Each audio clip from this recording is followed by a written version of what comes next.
Mambo Team Africa Worldwide, Habari Yasubui, Habari Za Mchana, Habari Yajioni. Good morning, good afternoon, and good evening. Uh, hopefully, there's not a dark shadow on the side of this video. I'm getting it on my monitor. I'm thinking maybe having problems with the laptop. I put light on that side, but it's still dark. So hopefully that's not interfering with the video.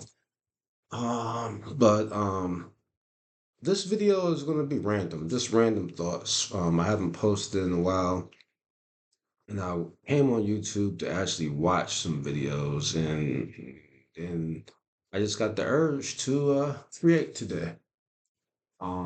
So what have I been up to? I have been in the States for about 2 weeks now.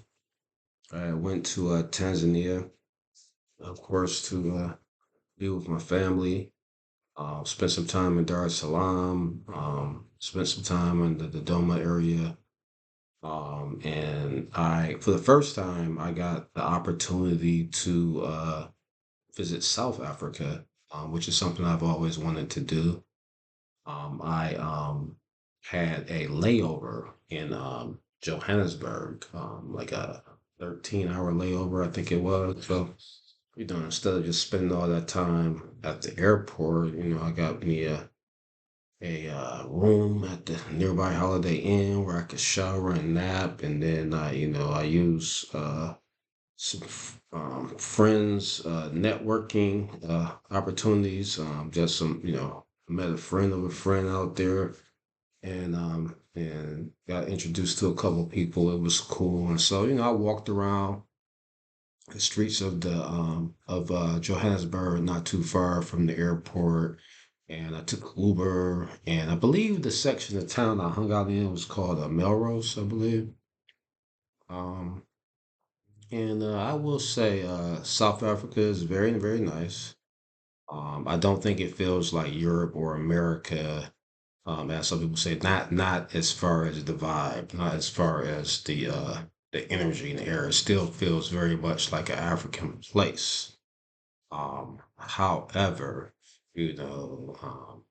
some people might call it racist. It just was a lot of non-Africans there. And I don't know, when I go to Africa, I go to be around more Africans. It's like, why would I leave the United States where, I'm a minority and I see non-Africans all the time, to go to another place just to see non-Africans some more.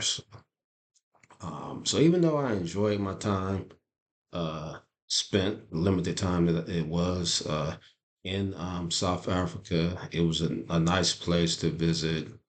I don't think I personally would move there.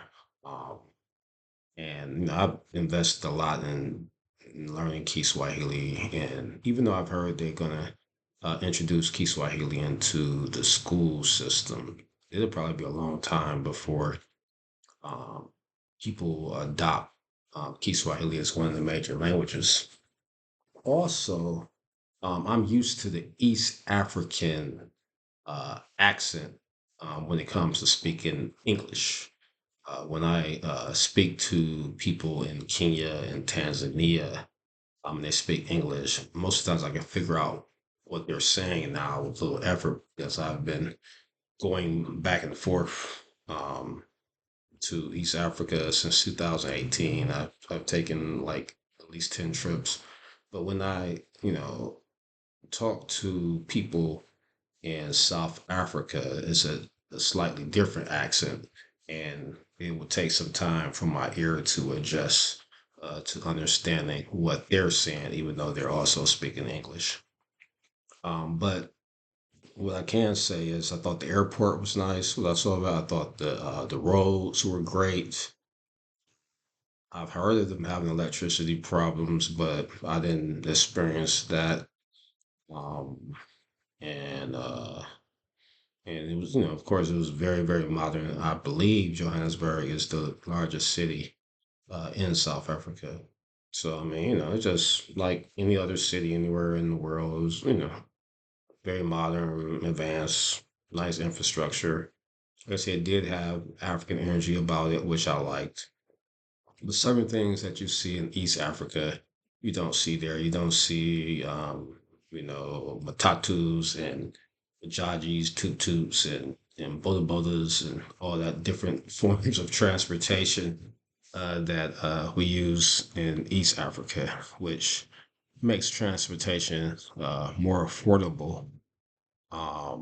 But sometimes I could still be hectic. It was funny when a luxury car actually pulled up when I ordered my Uber.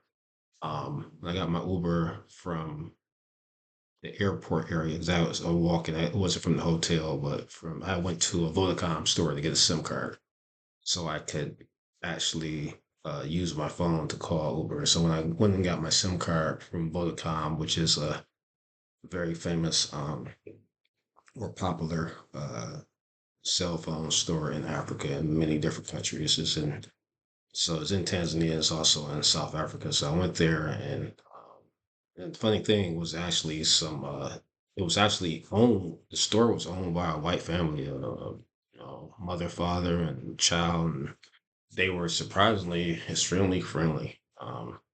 Not what I would expect from the country known for apartheid. And one thing I will speak on, even though this video isn't about that, I'm here to say that crap about genocide. Oh man, that is the if you believe that, oh man, you are the stupidest person in the world. Um, like I said, this was just 2 weeks ago. I was out there, maybe like 3 weeks ago, more like 3.5 weeks ago now, that I was out there, and man, trust me, so-called white people, they aren't least bit uncomfortable.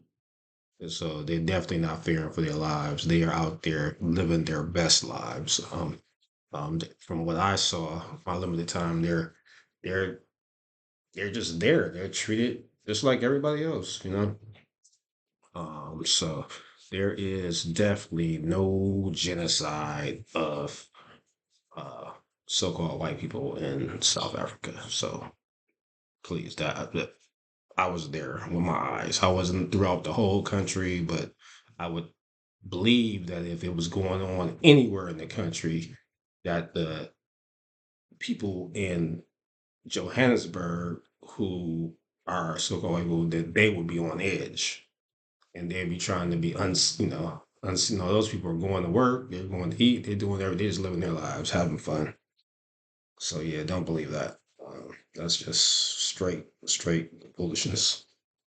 Um, but that's actually one of the reasons why that wouldn't be one of my first choices as a place to live, because I'm kind of looking for my African utopia. I'm not really looking for uh, the Rainbow Coalition, as it used to be called.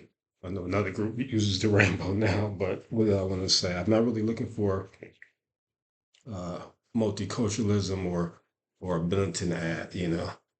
My purpose for living in Africa is to have my chocolate utopia. That's what I'm hoping for, or maybe at least my children would have that. But and speaking of that, I guess now I can be honest and announce that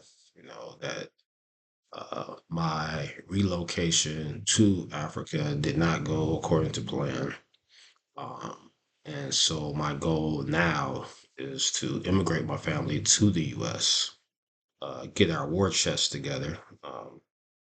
And what I mean by that is get our pockets up, get our bank account up, get our pesa up. And, I know that's going to take a while. And I'm not going to really try to rush back. I mean, of course, we'll be visiting. We have family on the continent. And I have some other places on the continent that I haven't been yet that I want to visit, such as I really want to go to Libreville, Gabon, as soon as possible. Uh, Possibility I might go to Cameroon with the African Ancestry Group. I like to do that, to take trips to Cameroon.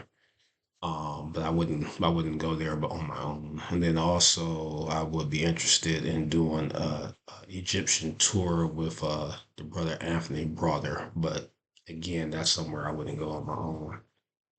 Um,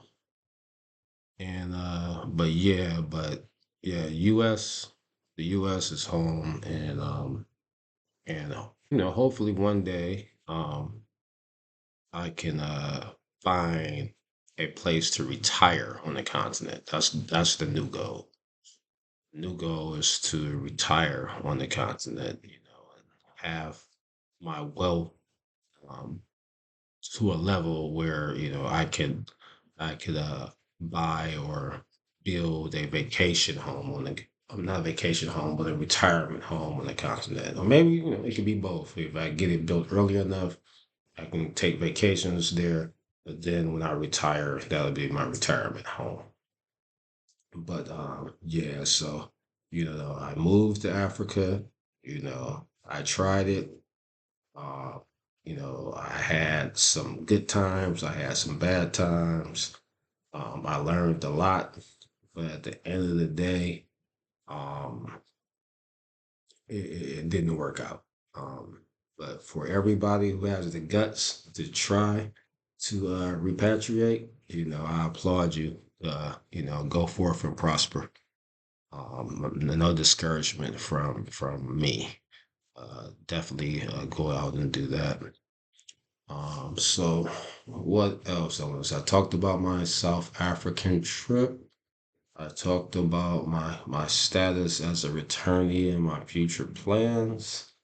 I think I'm gonna stop right there. 'Cause I know me, I'm probably saying 1,000 times when I don't think about what my video is going to be about prior to shooting it. Then I tend to use a lot of filler words, and when I watch the video afterwards, I cringe. So I'm going to go ahead and end it right here.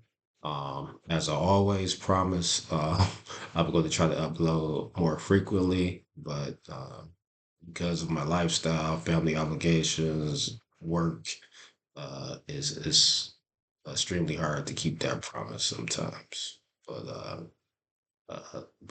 Asante Sana for watching, and Kwaheri Kwasasa. That means thank you for watching, and goodbye for now.